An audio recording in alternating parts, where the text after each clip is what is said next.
Hey all, Bree from the No Guilt Mom podcast, and I have got a gift for you this holiday season.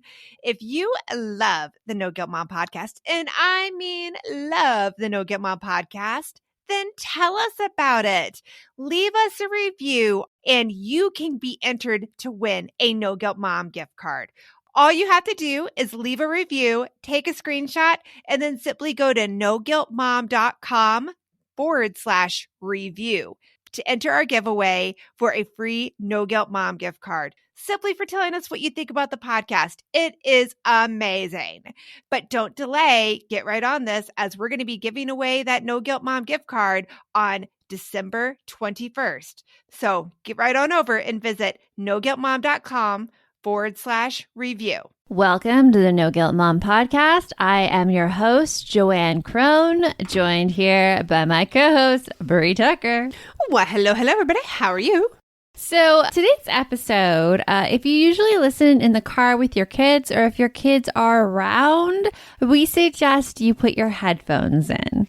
Yes, this is what I call a very special No Guilt Mom podcast episode. Yes, so if the kids are around, if the littles are around, just pop in those headphones and we can get going. Yeah. While you're getting it, maybe you're having some homework struggles now too, right now. This episode is brought to you by the Drama-Free Homework Checklist. If you are just so tired of the fighting and the negotiating and the procrastinating when it comes to homework, go and grab our free checklist. You can find it at noguiltmom.com/DFH-checklist. And now let's get on with the show.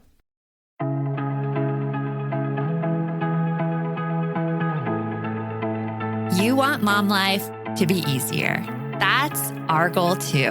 Our mission is to raise more self-sufficient and independent kids, and we're going to have fun doing it.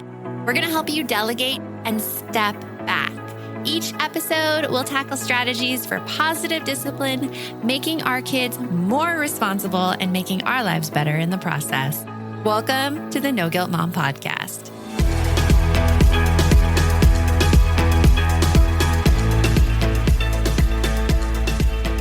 Okay, Bree, very special episode time. So it all got started, right? By a New York Times article. Yes. So Yes. I read an article, and this was a couple of weeks ago, called The Primal Scream. And I would love to play the intro of the article for everybody. So let me just say, like, Primal Scream, it's just talking about how mothers are in crisis. And a lot of that has to do with what's going on in the pandemic.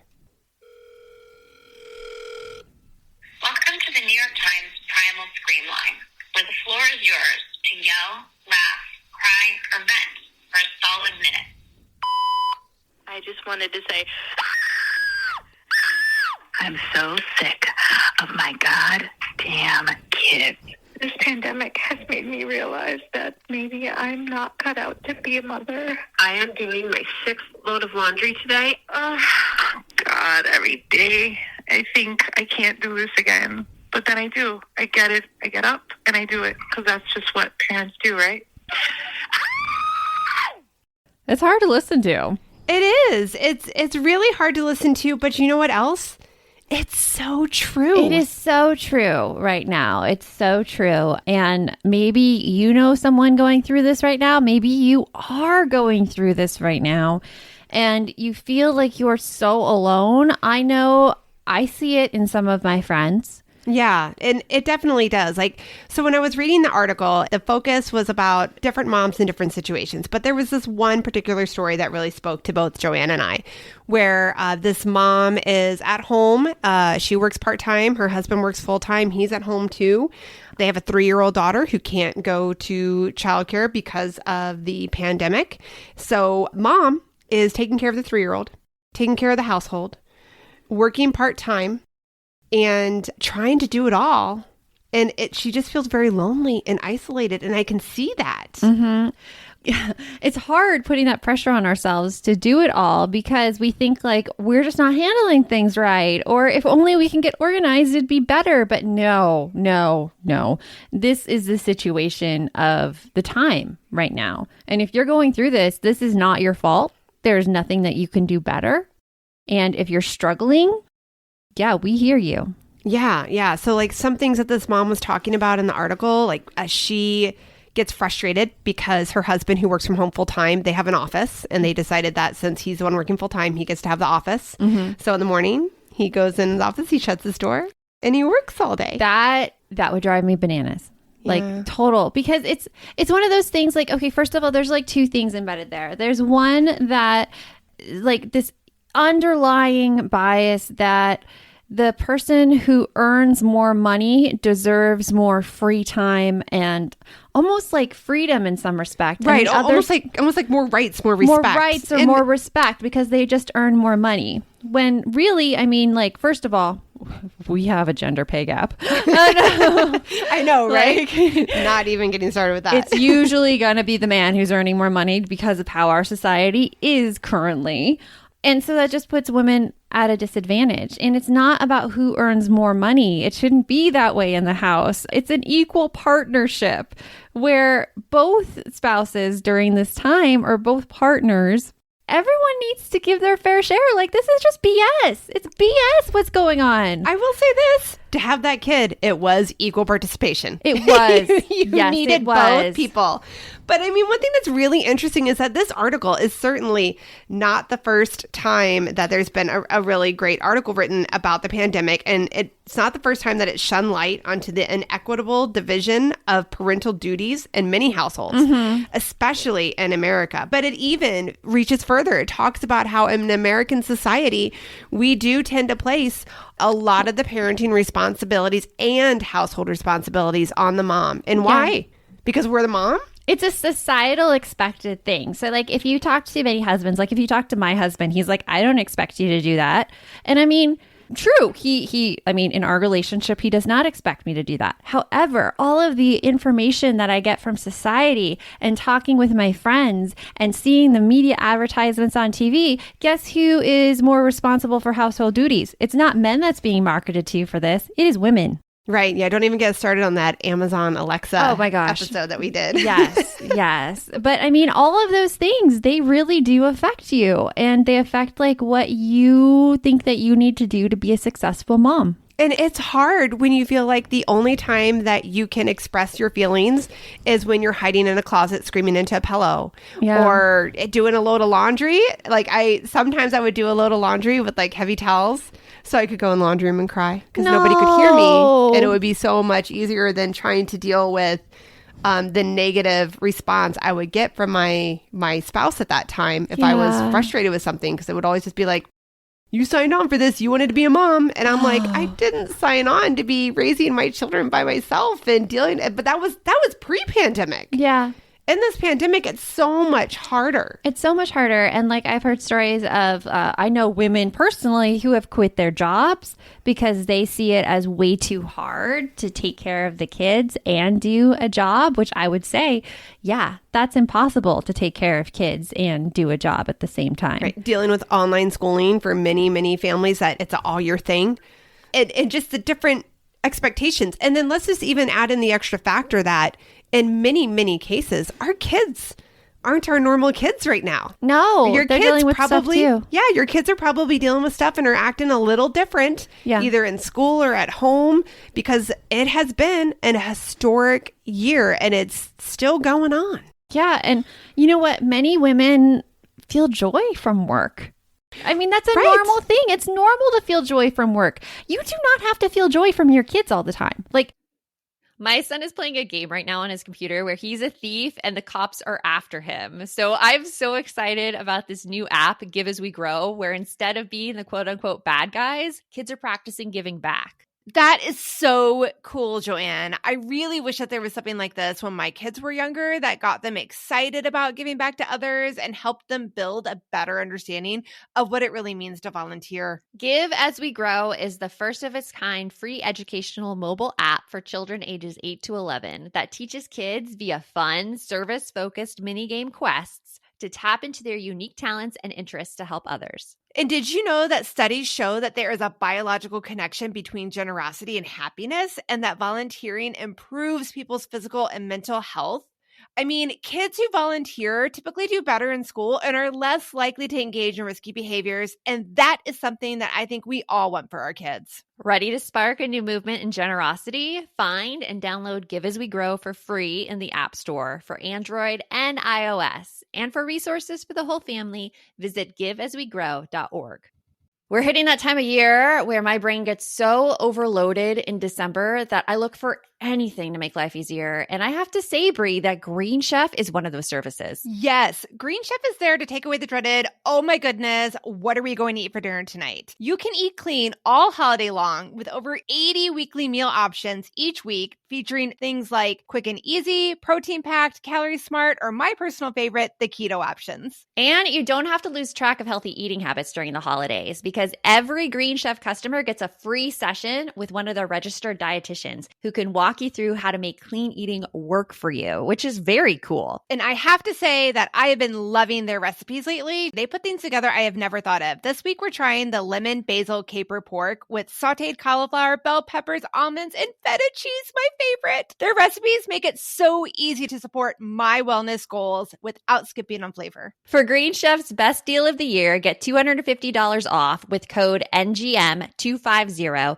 at greenchef.com/NGM250. That's greenchef.com/NGM250. And don't forget to use that code NGM250 to get $250 off. Green Chef, the #1 meal kit for eating well.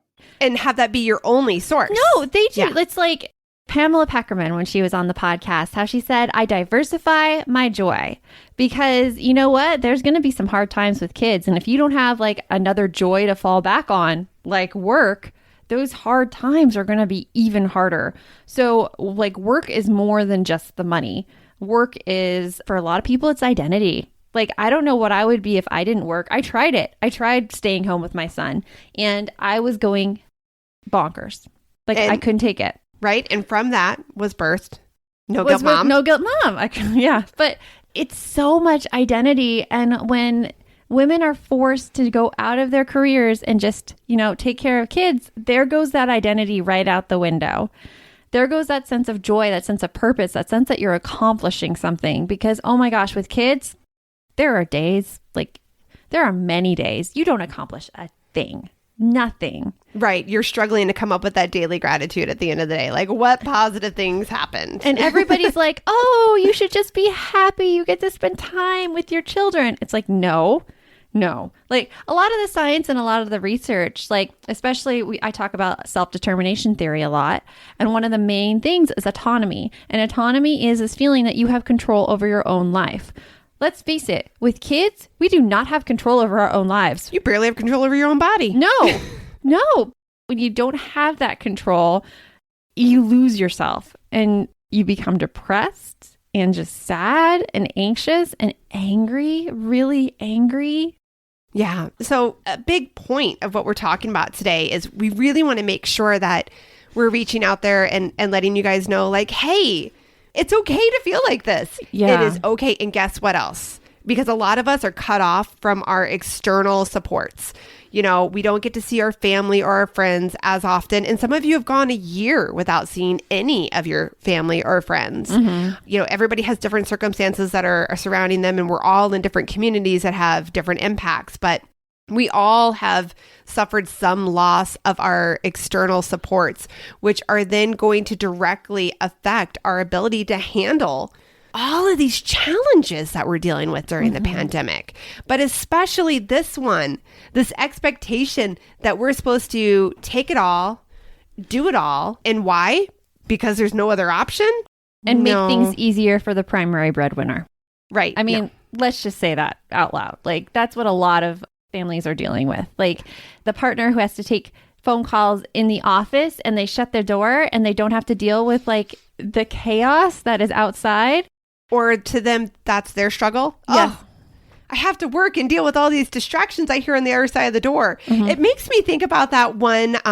So I I wish I had more details, but I think you guys will know when I describe it. The video clip of the guy that was doing the interview. The news interview, yeah. Yeah, and his toddler walks in behind him, and then he realizes his toddler's behind him. Then the baby comes in the little activity stroller, and then I'm going to assume it was the wife or the mom or the nanny, whomever, comes barreling in behind. I'm pretty sure it was his wife, and tries to grab the kids and pull them out. And he is clearly irritated. Now, I'm not saying that wasn't a valid situation, but that mother's face broke my heart. I know. Because you could see the fear and the panic of, oh my gosh.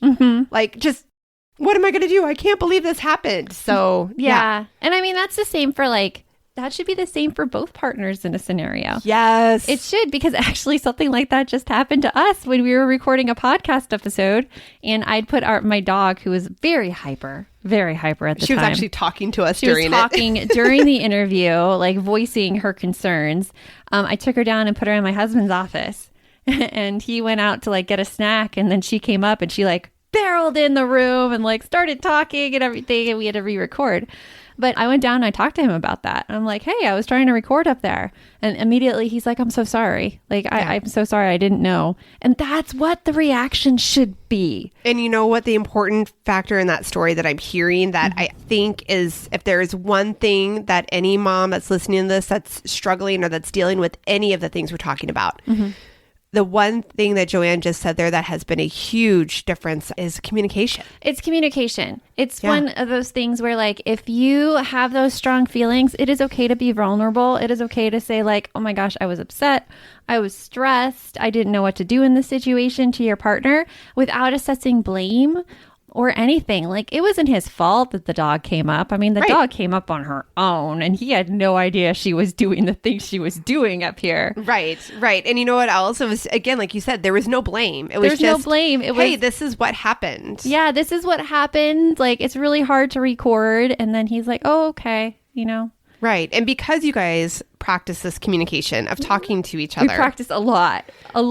Right. It's not perfect. No. It's always a work in progress. Yeah. But you guys are able to understand, like, he understands what you're saying and where you're coming from, and you understand what he's saying and where he's coming from, or at least you both respect where you're each coming from. Yeah, it's a hard place to get to, because I see couples like fall into the trap of holding in all their emotions, and then those emotions come out regardless. And so, like, even like if they're around other people, they'll start blaming the other for things, or saying like, oh, I can't believe they do this. And the emotions come out regardless. So it's great to talk about those and to be vulnerable and to put yourself in a place where if your partner refused you, or they said like, oh, that's silly, like, you're taking the risk in that situation when you make yourself vulnerable with your feelings. Right. But you're not going to get anywhere if you don't take that first step. Yeah. Like, I'm going to throw it out there the same too. Like, okay, to make this totally not about being vulnerable, but about taking that first step that you're scared about. Like, I am terrified of heights.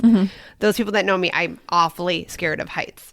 But I love doing some stuff. Like, I actually love ziplining, which is crazy, right? Right? 'Cause I like heights. So I love being on the zip line, but getting up to that zip line is scary as heck. So you have to take those steps, work through that complete fear where I feel like I'm going to throw up, I'm going to die, to get to that next point of, wow, everything just kind of melts away and it feels good. Because it is scary. It really is scary. And I think a lot of times, in many, many cases with our partners, if you let them know, like, listen, this is hard for me. I am really going to put myself out there right now, and, you know, do what you want with this. But if you could not say that I'm overreacting and you could just listen to me and really hear what I'm saying, it would feel great. Because, like, you're not alone if you feel like your partner discounts your feelings in any way. I mean, emails like we've gotten here at No Guilt Mom, moms who tell us that their partner says that they never follow through on things and they never take care of things, so that they don't want to do just one more thing that they won't follow through with and it won't work. Or people who say, like, my partner just yells at me and says, like, I'm doing a bad job and why aren't I more on top of things? That's happening. That's definitely happening. It is. Yeah. It doesn't make it right. It doesn't mean that you need to keep doing that. Right, right. You deserve the same amount of respect that you give everybody else in your life. You deserve that. Most definitely. And if your partner is treating you that way, it's time for a change. And I know that what I've seen other friends do is if their partner won't listen to them, they then suggest therapy. Right. That can really be helpful too. Therapy doesn't mean like your marriage is ending and in trouble, but it means that there is a communication breakdown and you're just going to learn the skills to communicate better. And sometimes it helps having that person that's not emotionally involved in the situation to be able to help you both hear what the other person is saying and to be able to learn how to say it in a way that's not emotionally charged negatively. So in other words, not placing blame. Yeah. That's super helpful. Because it's a skill. It's a skill not to place blame. And it's a skill about how to like tell your feelings. And if you don't feel like you're very good at it, it's not that you're innately bad. You just haven't learned that skill yet, but it can be taught. Yes. I'm smiling because it's reminding me of a video that we found recently on Instagram. Glennon Doyle. Yes, Glennon Doyle was talking Love me with some Abby. Glennon Doyle. And they were talking about how Abby mentioned that she was struggling with something. In particular, it was about reading a book. And there was a vocab word that she was struggling with. And Glennon's like, it's not your fault. You're not, because like Glennon was talking about how like maybe you feel like you're not smart enough. And Abby's like, yeah. And Glennon goes, but it's not your fault. You just didn't have the skills taught to you. So let's start working on those skills. You'll build those skills and then you're not going to have these feelings and you're going to be able to move forward. So first thing, foremost, work on that communication. Be vulnerable. And if you don't know where to learn the skills, like a great counselor, that's a great step to take. One of like my missions in No Guilt Mom was to teach kids these skills. So if you want to teach your kids these skills and like you just put it on while your partner's in the room, like they'll pick up something as well. Like in Emotions 911 or the SIB Journal, those are where we teach kids communication skills. Right. And there's a lot. I mean, there's so many things that are available virtually online and even for free, like reading about, like, again, respectful communication. There's so many books out there that you can find. And if you're like me and reading isn't always something that you can accommodate time wise, so then you can do Audible books. Those are great too. One book I would highly recommend for this is called Difficult Conversations. It's amazing.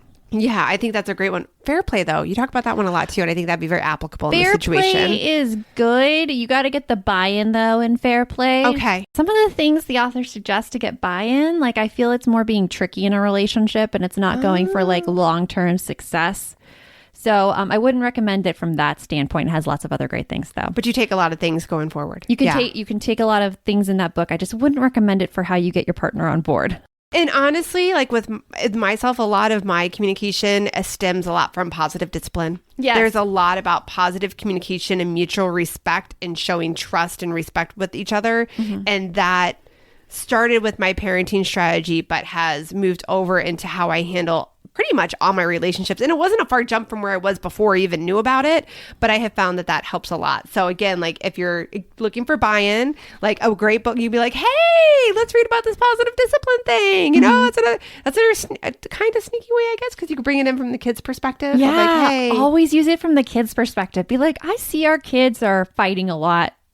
Let's learn about how to stop their fighting. Yes. And you pick up stuff. You pick up stuff from, I mean, I'm just reading a book right now and I'm already using it in like my relationship with my husband and my relationship with my kids. So that's how fast it can help. So that's great. Communicate. That's one thing if you're in the situation right now.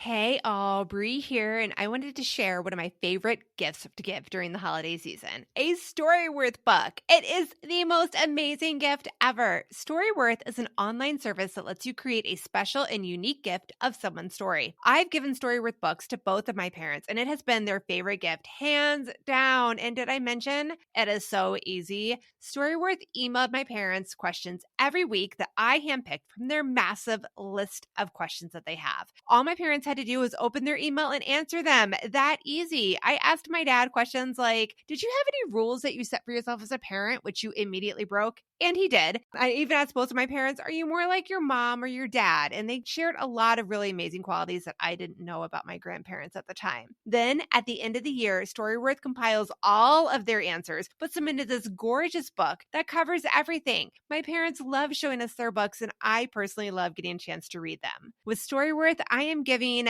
those I love a thoughtful and personal gift from the heart that preserves their memories and stories for years to come. Go to storyworth.com/NGM and save $10 on your first purchase. That's storyworth.com/NGM to save $10 on your first purchase. This message is sponsored by Greenlight. It is so hard to raise kids who know how to manage money. Bree, right now, my kids are all about earning money for presents. My daughter wants to get presents for all of her friends, and my son is doing a Secret Santa with his friends. Oh, I hear you. And if you're looking to raise kids that are financially responsible, we have got a lifesaver recommendation for you that you need to check out. It is Greenlight. Greenlight is a debit card and money app made for families that gives kids and teens an easy and fun way to gain financial literacy, all while giving parents peace of mind. You can send instant money transfers, automate allowance, and even keep an eye on kids' spending with real-time notifications. Meanwhile, your kids can begin their journey towards financial autonomy by learning how to save, invest, and spend wisely. So sign up for Greenlight today and get your first month free when you go to greenlight.com/NGM. That's greenlight.com/NGM to try Greenlight for free. Greenlight.com/NGM. Ask for help. I think that's a great thing. So that comes along with the communication. Like, ask for help from your spouse or your partner. Ask for help from your kids. Even when they're really little, there are some little things that you can ask of them. Maybe it's just picking up their toys. And as they get older, it could be things like helping cook dinner, helping fold or do their own laundry. It is amazing the life skills that your children are capable of when you give them the opportunity to do them. Now, that doesn't mean that you just go, hey, it's your job to do laundry now, and you like flip flop, wash your hands of it. You do have to kind of teach them, guide them how to do it, or else they'll push back, and all of a sudden you'll be like, why aren't you doing your laundry? I told you to. And comes out that, I don't know, they don't know how to do it. Like some people like Bree, who went to college and had no idea how to do laundry. I don't think I did it very well either when I went to college. Oh, dude, I didn't even know that you had to put detergent in there. Like I was a special breed. Thank you, Glinda. Shout out to Glinda, my college roommate, for teaching me so many life skills. But also, like, reach out to your friends and family. Even if you can't physically see them, maybe just getting to have that time to talk to them is helpful. Or like reach out to us at No Guilt Mom. We have a great group called Balance, where a lot of women find their connections and that support. It's really that support. It's that support to tell you, like, you are not alone and I am going through this thing too.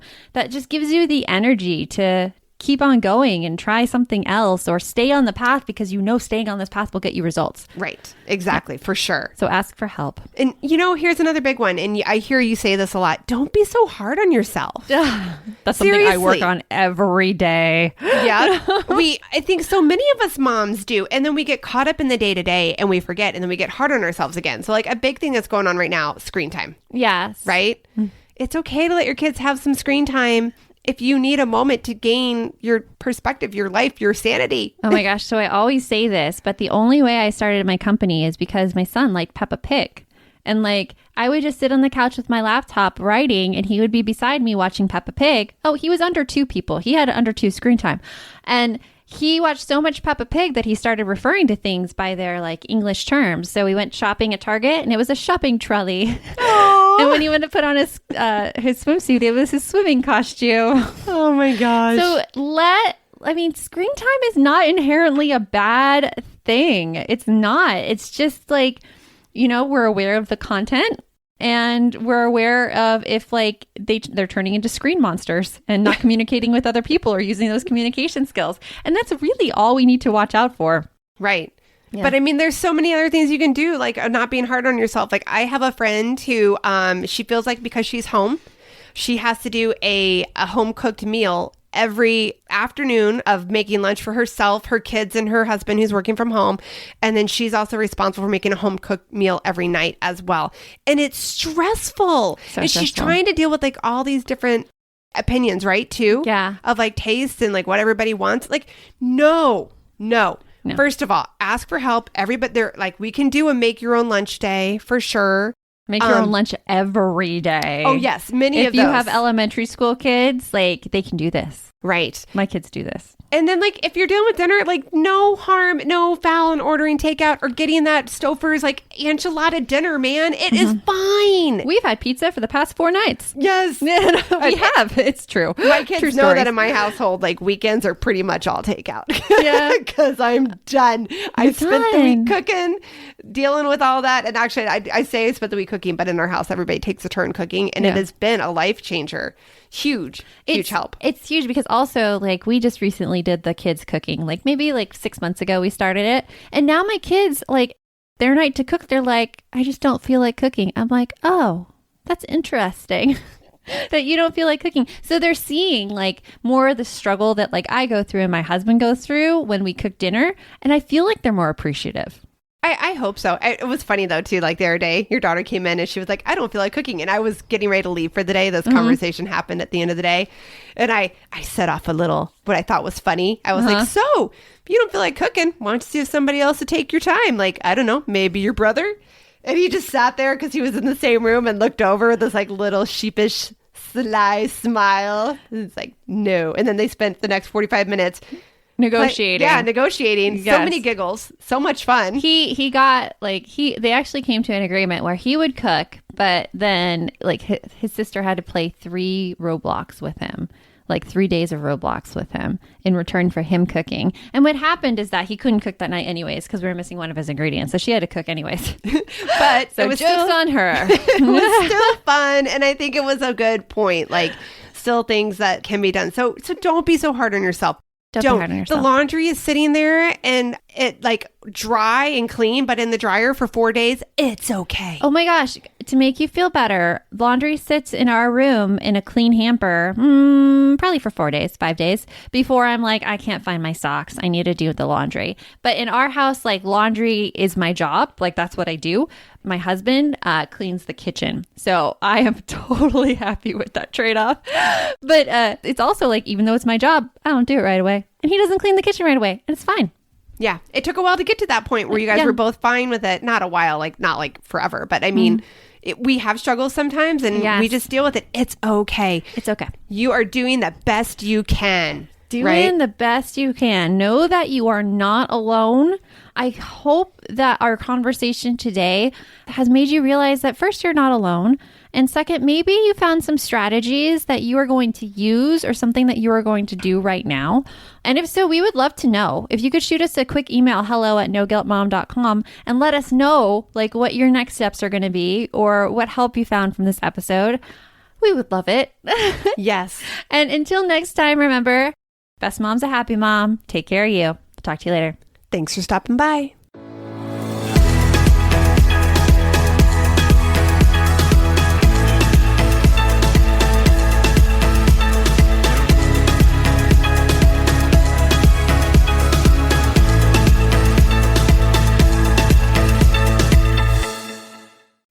Are you looking for something to listen to with your whole family? Then check out 6 Minutes, produced and created by Gen Z Media. With over 200 twisty, cliffhanger-filled episodes, 6 Minutes tells the story of 11-year-old Holiday who is pulled from the icy waters with no memory of who she is or where she came from. 3 years ago, Brinley Pasternak helped the Anders family uncover the truth about Holiday's past. Now she'll need them to help her find the truth about hers. In 6 Minutes Out of Time, the long-awaited sequel, Cyrus Anders is found unconscious near the mysterious Elixir Academy in Florida, and Brinley learns the school may have a shocking connection to her missing mother. Dive in now and get the most downloaded family audio adventure in history. Follow 6 Minutes wherever you get your podcasts. You can listen early and ad-free with the GZM family subscription.